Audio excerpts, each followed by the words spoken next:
Welcome to the Catholic Sobriety Podcast, the go-to resource for women seeking to have a deeper understanding of the role alcohol plays in their lives.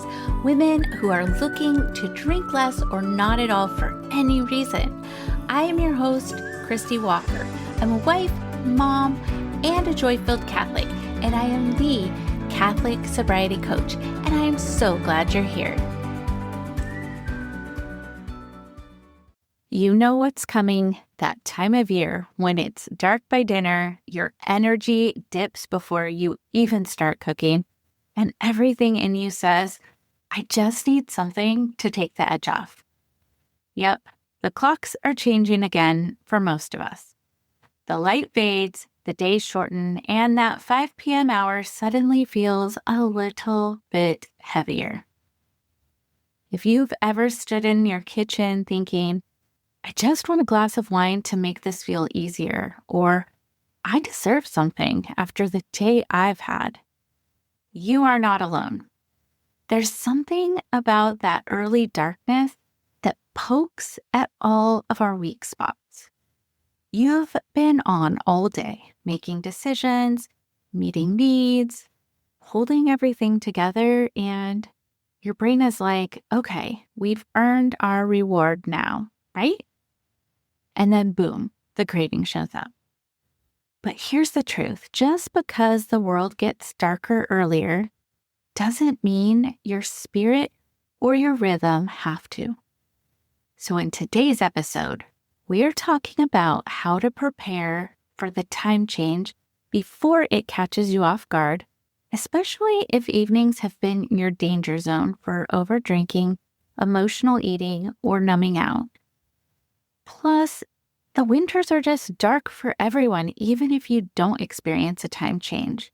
So we are going to unpack what's happening in your brain and body during this seasonal shift. And I'll share 5 faith-based practical ways to keep your evenings calm, connected, and alcohol-free, even when the sun disappears before 6 or 5 or 4. Think of this episode as your cozy, realistic guide to finding peace in the darker months, grounded in faith, supported by science, and full of grace for wherever you are right now. So grab a mug of something warm, light a candle if you want to set the mood, and let's talk about how to keep your peace and your sense of humor even when the light fades early. All right, let's start with the why. Because it's not just that you hate winter or you've lost your willpower. When daylight fades, your body's chemistry actually shifts. Your brain starts releasing melatonin, the time for bed hormone, long before you're ready to crawl under the covers. At the same time, your serotonin levels drop because sunlight helps regulate it. Less serotonin equals lower mood, more fatigue, and yes, more cravings. So by the time you hit that 5 p.m. hour, your brain is doing the emotional equivalent of waving a white flag and saying, I'm tired, I'd like a cookie, a nap, or a drink. Maybe all 3. It's not a moral failure. It's biology. Your reward system, that limbic part of your brain that's always looking for comfort, is firing up and searching for a shortcut. The problem is alcohol seems like a shortcut to calm, but it's really a detour. You get that quick dopamine hit, a short burst of relief, but then crash. Your serotonin dips, your sleep gets disrupted, and you wake up more tired and irritable than before. That's why it's so easy to get stuck in a loop. The darkness leads to stress, the stress leads to drinking, the drinking leads to regret, and the regret leads to repeating. But here's the hope. You can break that loop. You just need to know what's happening and set yourself up before your brain goes on autopilot. So let's talk about 5 faith-filled, brain-savvy ways to build better evenings. The first thing is to start your day with light and a little purpose. If darkness steals your energy at night, you've got to front load your morning with light. Even 10 minutes of natural light within an hour of waking helps your brain regulate dopamine and serotonin, your built-in mood stabilizers. Dr. Andrew Huberman, who happens to be my favorite neuroscience professor to quote, says that morning light sets your circadian rhythm, helps you stay alert during the day and sleep better at night. So step outside with your coffee, even if it's cold, and let that light hit your eyes and say, "Okay, Lord, new day, new mercies." So what if you're like me and you live somewhere where the winter is cloudy and rainy most of the time? Well, even on cloudy days, outdoor light is 10 to 50 times brighter than most indoor lighting. Your eyes don't need the direct sun to send that morning light signal to your brain. What they need is ambient outdoor light because the light intensity measured in lux is still high enough to reset your circadian rhythm and boost serotonin production. For example, indoor lighting is about a 300 to 500 lux, where cloudy outdoor light is actually 5,000 to 10,000 lux. Bright sunlight, of course, is going to be best, and that's 50,000 to 100,000 lux.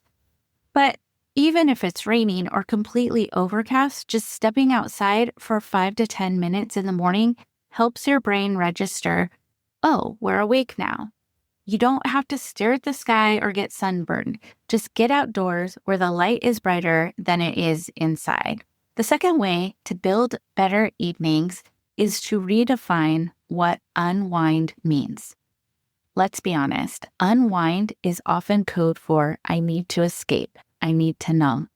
And look, we've all been there. You're tired, you're overstimulated, and your brain says, "Let's just turn things off for a while." But escaping doesn't restore peace. It just delays the discomfort. So instead of escaping, try exhaling. Create a wind down ritual that actually comforts you, body and soul. Here's what that might look like. Pour sparkling water with lime or a mocktail in your prettiest glass.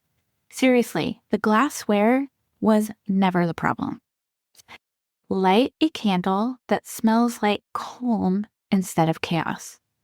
Play music that reminds your nervous system, we are home now, we are safe, and now we are moving into the wind down part of our evening. You're not giving up your ritual. You're redeeming it. You're making it better. And as you take that first sip of whatever's in your glass, try whispering to yourself, "I did enough today. I don't have to earn rest and will feel so good in the morning if I choose not to have alcohol this evening." That one sentence can truly calm your nervous system. Just give it a try.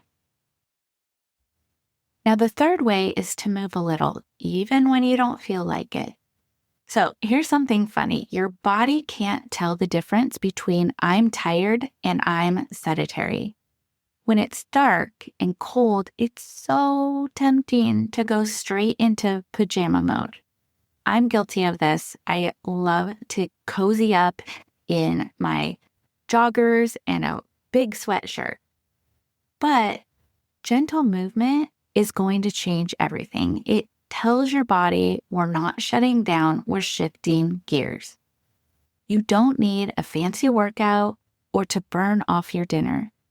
All you need to do is move enough to release tension and boost your dopamine naturally.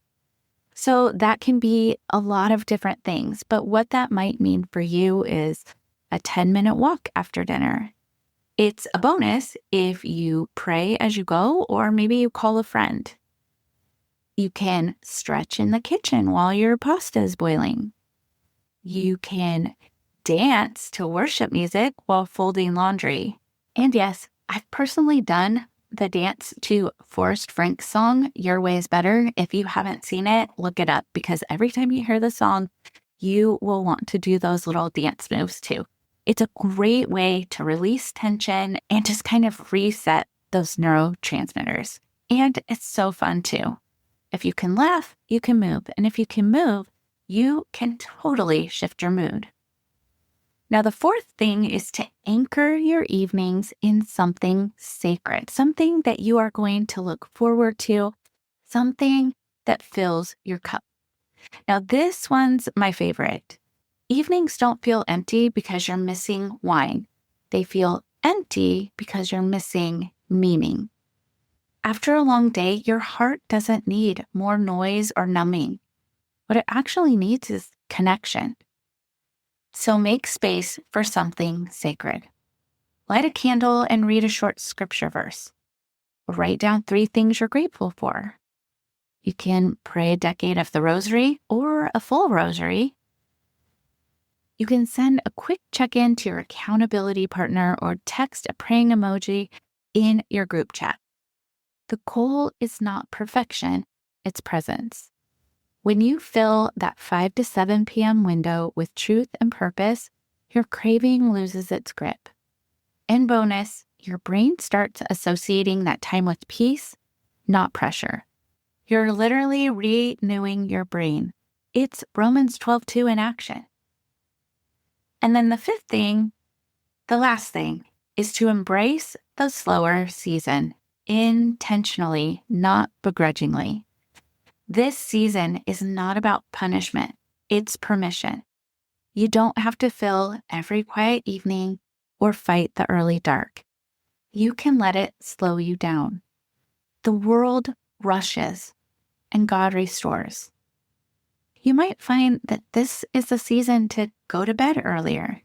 Simplify your meals. Yeah, take out that crock pot. That's one of my favorite things. Read instead of scroll. Journal by candlelight. Breathe between sentences. Maybe God's inviting you into stillness and not productivity. Psalm 27:1 says, "The Lord is my light and my salvation. Whom shall I fear?" So when the darkness creeps in, don't fight it. Light your candle, wrap yourself in a blanket, and let the quiet become your teacher. You're allowed to slow down. That's not weakness, it's wisdom. Here's a confession. I don't really feel the pull of alcohol anymore. It's been decades and that desire is long gone. But I do still crave comfort sometimes, usually around that 5 p.m. window.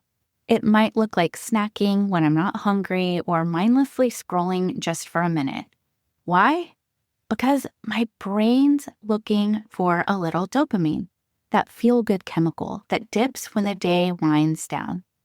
After hours of being productive and focused and on, it's natural to want a reward or a transition. But the truth is, what I actually need in those moments, it's not sugar or scrolling. What I need is relief.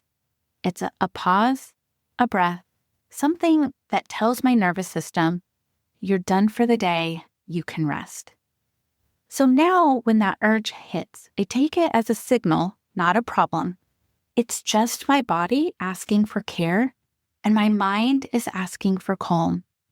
And instead of fighting it, I answer it differently. A walk, a prayer, music, a stretch, or a cup of tea. That's how peace is built. One small, intentional response at a time. So when the sun sets early this season, don't panic. Prepare. You can absolutely create your own rhythm, protect your peace, and meet your need for comfort in ways that truly fill you, not drain you. Because the goal isn't to never crave comfort. We're humans, it's going to happen. But it is to learn how to comfort yourself with things that create life instead of taking it away. If this episode gave you something to think about or just reminded you that you're not the only one trying to make 5 p.m. feel a little less chaotic, I'd love to have you join us inside the Sacred Sobriety Lab. It's where faith, brain science, and real community come together to help you create a life that feels calm, purposeful, and peaceful, with or without the glass. You'll find women walking the same road, asking the same question, and building the same kind of steady evenings that you're craving. Come and join us at sacredsobrietylab.com, and if you have a friend who could use a little more peace this season, share this episode with her. Let's be the women who keep our light on even when the sun sets early. Well, that does it for this episode of the Catholic Sobriety Podcast. I hope you enjoyed this episode, and I would invite you to share it with a friend who might also get value from it as well. And make sure you subscribe so you don't miss a thing. I am the Catholic Sobriety Coach, and if you would like to learn how to work with me or learn more about the coaching that I offer, visit my website, thecatholicsobrietycoach.com. Follow me on Instagram at the Catholic Sobriety Coach. I look forward to speaking to you next time. And remember, I am here for you. I am praying for you. You are not alone.